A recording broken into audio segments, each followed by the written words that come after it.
विष्णुस्वामी संप्रदाय समुद्धार संवृत श्री पुरुषोत्तम वदनानलावतार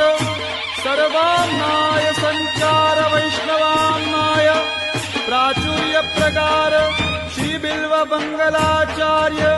सांप्रदायिकार्पित साम्राज्यासन अखंड भूमंडलाचार्य चक्रचूडामणि विद्यावाचस्पति दश दिगंत विजयी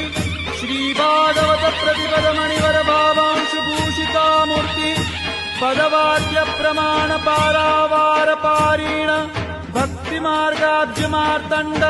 षड्दर्शन व्याख्यान सिंहासनाधीश्वर